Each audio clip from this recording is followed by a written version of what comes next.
呢個係關於巨紅帽嘅故事。巨紅帽受到媽媽所託去探望病咗嘅嫲嫲。我出門口啦。佢優雅咁穿過森林，沿途望出郊外，係一片盛放嘅花海，心諗啊，不如摘啲花俾嫲嫲食下啦。就喺呢個時候，小灰狼出現啦。佢已經3日3夜冇食過嘢，見到巨紅帽都即刻流晒口水。但佢諗咗一諗，決定都係先行一步去嫲嫲屋企等巨紅帽出現先。小灰狼沿住彎彎曲曲嘅森林小徑嚟到嫲嫲屋前，諗住先食完嫲嫲，再食巨紅帽。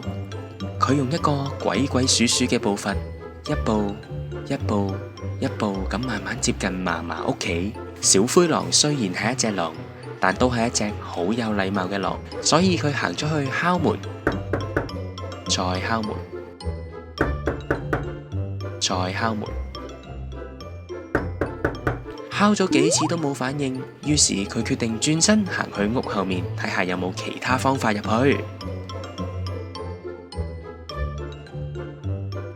小灰狼喺屋後面發現咗一隻半透明嘅窗，佢透過隻窗隱約咁見到喺屋入面瞓緊覺嘅嫲嫲，於是伸手一推，隻窗就好輕易咁俾佢推開咗。小灰狼小心翼翼咁爬入屋，如是者佢終於成功咁撲低咗。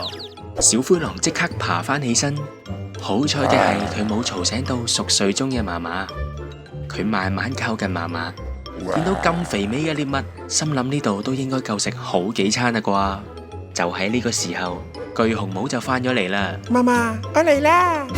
一聽見巨紅帽把聲，小灰狼就好驚咁周圍揾位匿。情急之下，佢決定將自己收埋喺床下底度。小灰狼透過床底嘅罅隙，見到一對蘿蔔咁粗嘅腳。嫲嫲，嫲嫲，於是就想伸手將佢拉落床下底，但佢拉唔喐不特止，仲要俾巨紅帽一手將佢抽咗出嚟。喺呢個時候，小灰狼發現巨紅帽比佢想象中仲要大隻，佢唯有好激動咁掙扎逃脫。你係邊個啊？但係就俾巨紅帽一手捉翻住。嫲嫲，有嚇到啊！小灰狼一個手刀劈喺巨紅帽嘅後頸度，打到手痛都唔見效。